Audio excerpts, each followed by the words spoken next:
Oh boy, I didn't think of it being backwards. This is Intro to Music Theory, 9th through 12th grade, by Aubrey-Mitchell. So good morning today, class. All right, so first thing I want you all to do is I want you to get out a piece of scratch paper if you haven't already, and I want you to write down the first 5 things you can see from your seat. Ready, go.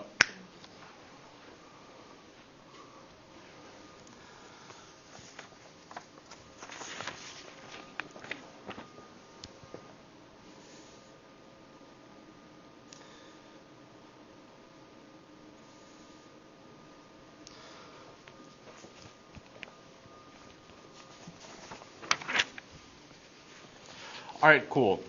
So if you haven't finished, that's okay. You can go ahead and finish up while I start talking. So today is our first day of music theory / music appreciation. And I want you all to know that you all are music theorists. What is a music theorist? What is music theory, you may ask? Music theory is basically the science or the math of music. It's kind of how we make sense of it all. So a music theorist is one who does that, if you will. But in order to do that, I gave you all a sheet of key terms and some key elements that we're going to be looking at today. You should be able to find that in the middle of your tables. The first term we're going to be talking about today is timbre. I know it's spelled like timber. It is not timber. It is timbre. That is basically how it's like the inflection of a note. So whether or not it's centered, whether it sounds nasally, airy, whether it's full-bodied. Does that make sense? Yeah. Next term we'll talk about is mood.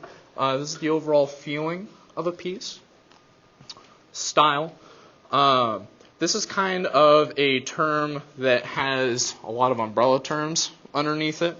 There are many elements that influence style, including articulation, which is basically the starts and ends of notes, whether or not a note is super short, whether it is long, like a duh, duh, versus a daw, daw. Does that make sense? Releases, how sound stops, whether or not it's abrupt or whether it tapers.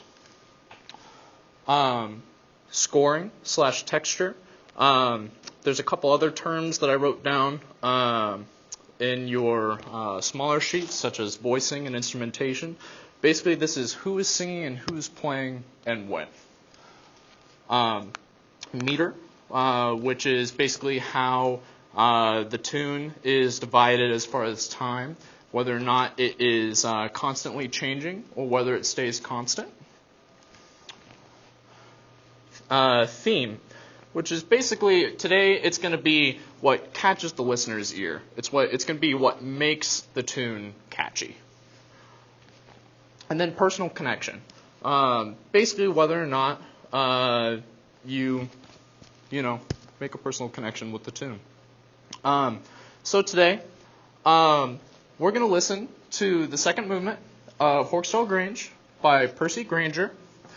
And I want you all to have these terms in mind and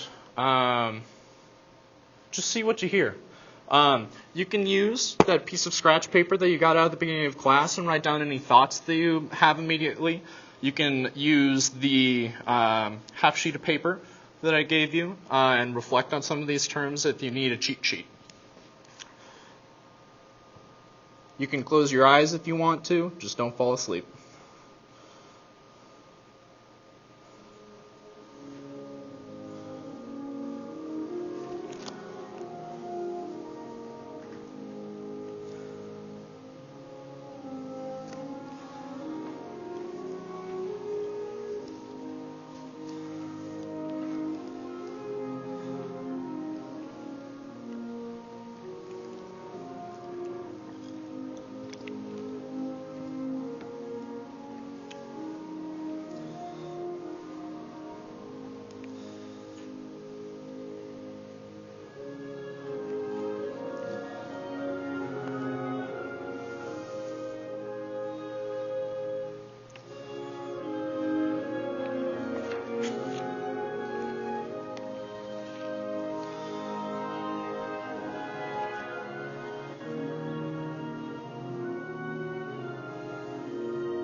What did you hear? Instruments. Okay.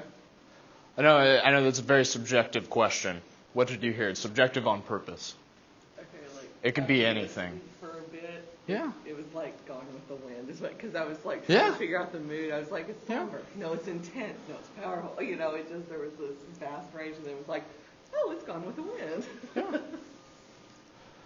What else did we hear? Some whole long notes. Mm-hmm. Very, very long, smooth, legato would be another word of describing that. What do you think Granger was trying to say with this piece?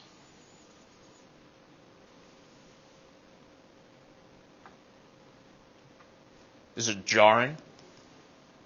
Is it aggressive? Is it... Yeah? Did you have something? I think it's pretty like majestic or like triumphant.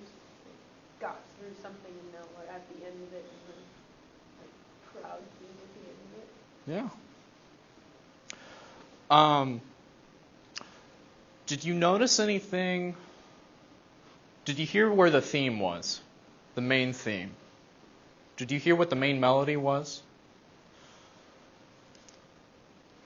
Ba dee da dee da da dee da dee da. Did you hear how that came back later? Like, where in the piece did it come back? There's a couple different statements of where that melody came back. Like, so we had that first statement at the beginning. Where else did it come in?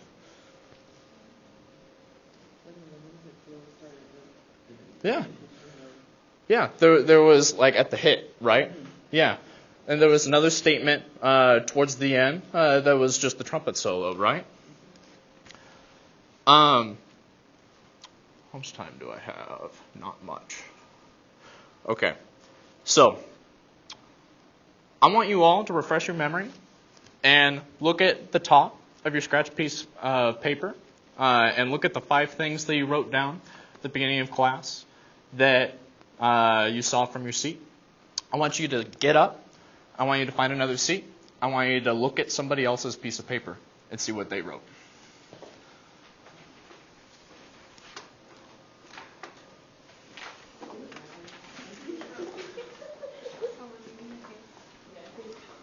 We leave our paper there and find another. Do what? We leave our paper at our seat. Yeah, right? yeah, sorry, I did not specify.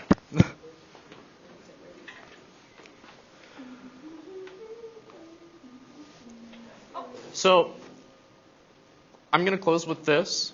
If you notice, that other seat, whoever was sitting there probably wrote down 5 different things, maybe a couple different things than what you wrote down.